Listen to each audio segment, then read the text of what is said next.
आझाद मैदानावर मनोज जरांगेंच्या उपोषणस्थळी खासदार सुप्रिया सुळेंची गाडी मराठा आंदोलकांनी अडवली आणि त्याच वेळी संतप्त आंदोलकांनी सुळेंना घेरलं होतं। तर सुळेंच्या गाडीवर पाण्याच्या बॉटल्स सुद्धा फेकण्यात आल्या। तर घडलेला हा प्रकार योग्य नसल्याचं मुख्यमंत्री फडणवीस म्हणाले। पाहुयात नेमकं काय घडलं। सुप्रिया सुळेंच्या गाडीवर पाण्याच्या बाटल्या फेकल्या।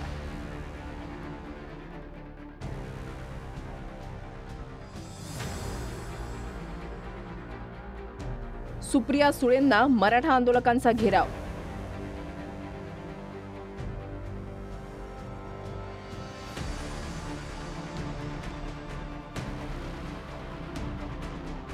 शरद पवारांनी मराठ्यांचं वाटोळं केलं, आंदोलकांची घोषणाबाजी।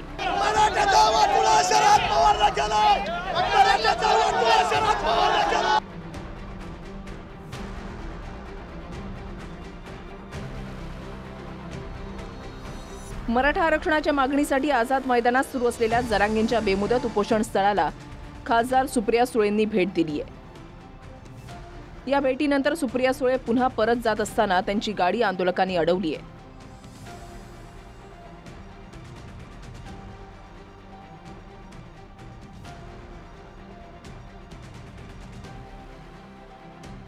सुळेंच्या गाडीला घेराव घालत मराठा आंदोलकांनी जोरदार घोषणाबाजी केली, त्यामुळे आंदोलनस्थळी गोंधळ झाल्याचं पाहायला मिळालं।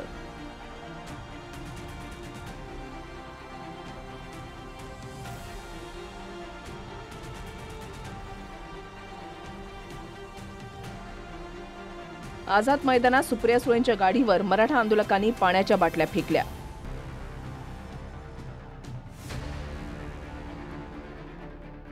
आंदोलकांनी सुप्रिया सुळेंच्या गाडीचा पाठलागही केला।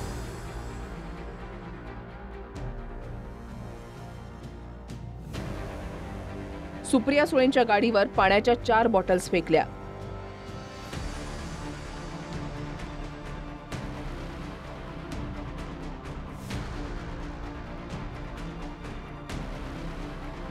सुप्रिया सुळेंनी जरांगेंची भेट घेतल्यानंतर आंदोलकांनी सुप्रिया सुळेंना घेराव घातला। सुप्रिया सुळेंनी आंदोलकांची समजूत काढण्याचा प्रयत्न केला।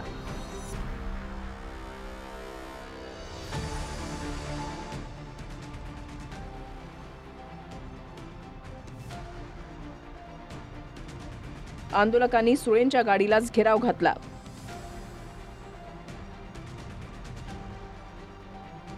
सुप्रिया सुळेंनी आंदोलकांसोबत हस्तांदोलन करण्याचा प्रयत्न केला, मात्र मराठा आंदोलक आणखी आक्रमक झाले।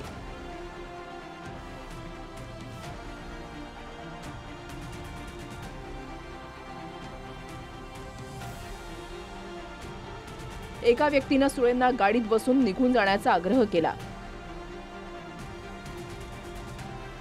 आग्रहानंतर सुप्रिया सुळे गाडीमध्ये बसल्या। सुप्रिया सुळे गाडीत बसल्यानंतर आंदोलकांनी शरद पवारांच्या विरोधात घोषणा दिल्या। शरद पवारांनी मराठा समाजाचं वाटोळं केलं, अशा घोषणा आंदोलकांनी दिल्या।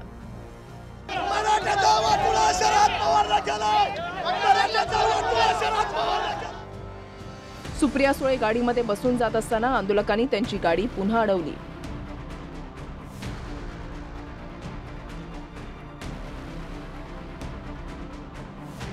गाडीची काच काहीशी खाली करत घोषणाबाजी करणाऱ्या आंदोलकांशी संवाद साधण्याचा प्रयत्न केला।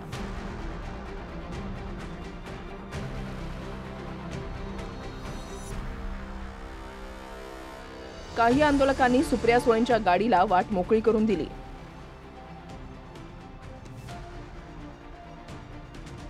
सुप्रिया सुळेंच्या गाडीवर उजव्या बाजूला उभ्या असलेल्या एका आंदोलकानं बाटली फेकली। त्यानंतर 3 बाटल्या सुप्रिया सुळेंच्या गाडीवर फेकण्यात आल्या।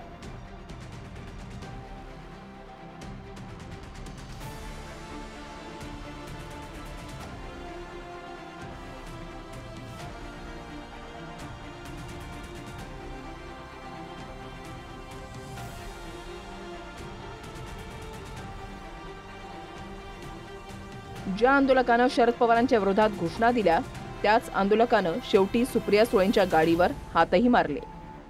मला आता पत्रकारांनी सांगितलं कोणीतरी मोगा गोंधळ घातला। नेते आल्यावर तुम्ही गोंधळ घालणार असले तर तुमच्याकडे कोणी येणार नाही। विरोधी पक्षाचा असो किंवा तो भाजपचा असो,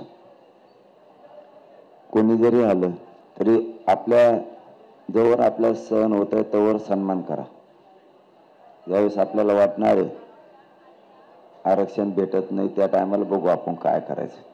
ते गोंधळ घालणारे बी कोण आहे तेही बघावं लागेल आपल्याला. व्हिडिओ असूनच त्याचा सरकारने पाठवलेले आहेत का? मी मागच सांगितलं ते सरकार दंगल घडणार आहे.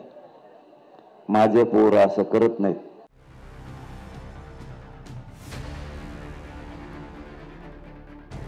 दरम्यान आंदोलकांनी हे करणं योग्य नसल्याचं म्हणत मुख्यमंत्री फडणवीसांनी घटनेचा निषेध केलाय.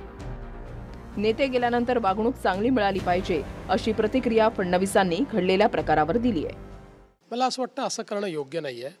शेवटी कुठलेही नेते गेल्यानंतर त्या ठिकाणी त्यांना वागणूक योग्य मिळाली पाहिजे. अशा प्रकारे कोणाला हुटआउट करणं, बॉटल फेकणं ही काही योग्य संस्कृती नाही. त्याच्यामुळे हुडदंगबाजी करून मला असं वाटतं काहीच त्या ठिकाणी मिळणार नाही. जरंग्या उपाशी आहे कशावरून? जरंगे आम्हाला माहित नाही खजूर खाता है क्या खाता है किसको पता है? खजूर खाता है, अंडा खाता है, क्या खाता है किसको पता है? सब गोलमाल है भाई, गोलमाल है, सब गोलमाल है भाई, गोलमाल है. भूखा है, खाता है, पीता है, किसको पता है? माझ्या एसटीतले एक ट्रस्टेकरी जे मृत्यू पडत होते त्यांना भेटण्यासाठी ताईचा पाय आझाद मैदानात नाही आला, परंतु आज या देशी बाजून आणलेल्या या जरंग्याला भेटण्यासाठी ताई तुमचे पाऊल कसे वळाले? भेटले ना तुम्हाला ते कर्माचे फळं? फेकल्या ना तुमच्या अंगावर बाटला? उष्ट्या पाण्याच्या बाटला फेकून तुमचं तिथं स्वागत झालेलं आहे ताई, लक्षात घ्या. तर सुप्रिया सुळेंना घेराव घालणं हा आंदोलकांचा अधिकार असल्याची प्रतिक्रिया आव्हाडांनी दिली आहे. आंदोलकांची घोषणा ही माणुसकीच्या दृष्टिकोनातून बघायची असते.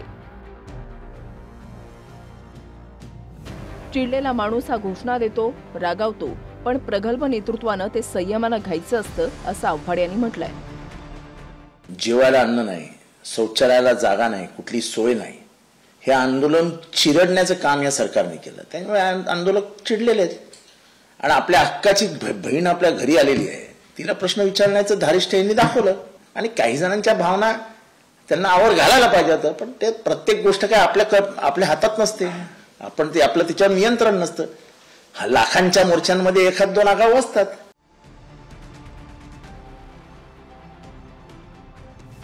तिकडे जालन्यातही रावसाहेब दानवेंना उद्घाटन प्रसंगी जाब विचारण्यात आलाय.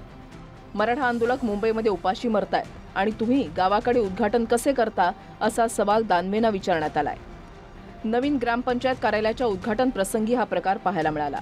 यावेळेला छत्रपती शिवाजी महाराजांच्या पुतळ्याला पुष्पहार अर्पण करताना एक मराठा लाख मराठाची घोषणाबाजीही करण्यात आली. प्रदीप कापसेसह रामनाथ ढाकणे, TV9 मराठी.